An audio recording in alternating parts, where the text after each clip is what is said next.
Good morning. This is Catherine Dubberly, the Answer Lady. I hope that you live such an organized life that you never, ever lose your yarn needle. Unfortunately, I have to confess that such is not the case with my life. But when I cannot lay hands on my yarn needle, I can still finish the crown of a hat. Here's how I do it. It's time to get my hat off of the frame. I've already started here a little bit, and I'm using an alternate method. I've cut my yarn tail to 20 to 24 inches. This is something that you can do if, like me, sometimes you cannot find your yarn needle. What we're looking at is a bulky knit using every other needle on the frame. This is presented in another video, so I won't go into detail about it here. But you can see the other video to see why and how we did that.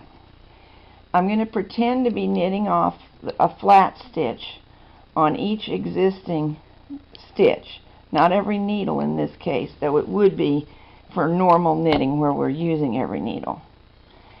But instead of completing the stitch, I almost complete it, then I pull my yarn tail all the way through, move the tail to the inside and over to the next existing stitch and knit it over. Pull it through. This is an alternate method of getting the hat off of the frame without the yarn needle. Honestly, I think it might be a little bit easier, but that's entirely a matter of taste. It's just another string to our bow in case we need one. When it's all the way off, or every stitch has been knitted off, we'll gather the top as per normal. As I approach the other end, notice my yarn tail's getting shorter. Of course, yarn is being consumed.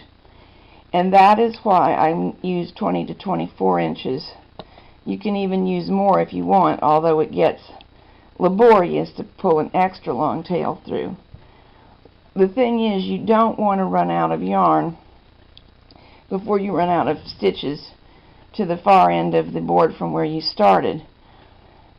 As you round the end, the path will get shorter that the yarn has to travel, because I can start gathering up these stitches as soon as these are off.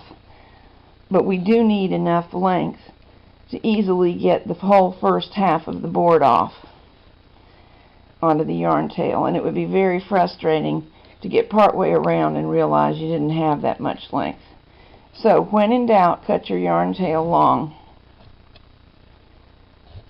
Okay, here's the last one on the first side. Pull it through.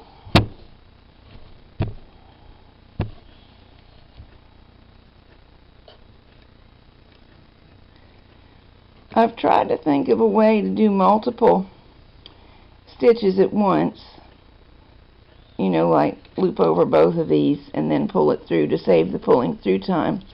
But it hasn't worked well for me, so I'm sticking with knit a stitch, pull the tail through. You can see everything coming off.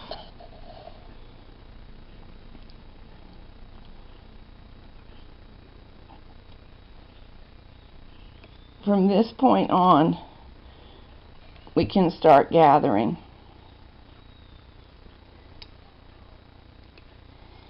There is a variation that you can use if you want to, and that is to first move 2 stitches together.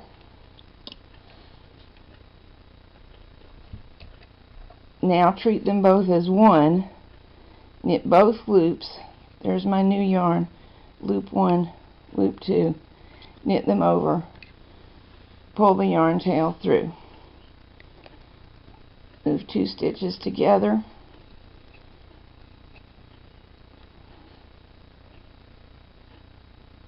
treat them as one and knit over, pull the yarn tail through. I don't think it makes any significant difference to the look or fit of the crown to do this. And I'm even going to leave the variation in place in this one hat, and I don't think anybody will notice. But it may possibly save a little bit of time, and if you like doing it better, go for it. I would imagine there are cases where I wouldn't want to do this. I'm thinking of a boucle yarn that's fluffy and has bumps in it.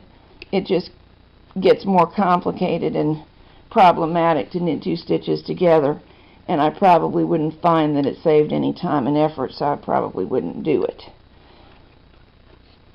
But as I said, if it works well for you and you think it saves time, it produces almost the same effect. I mean, the goal is to get the hat off and the crown neatly finished, and it does that, as does the first method.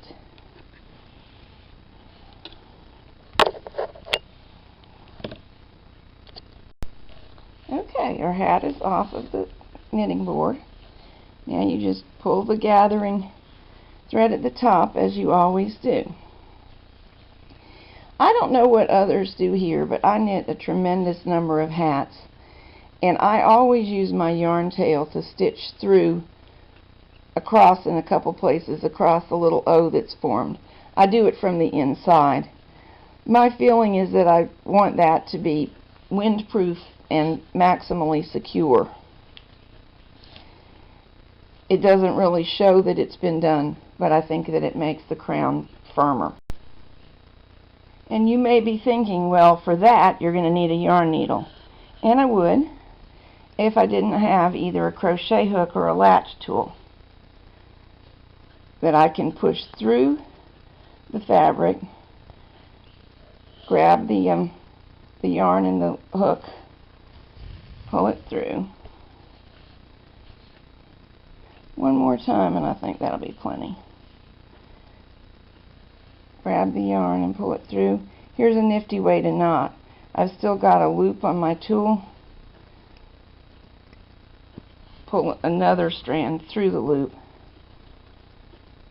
I'm going to do that again for security.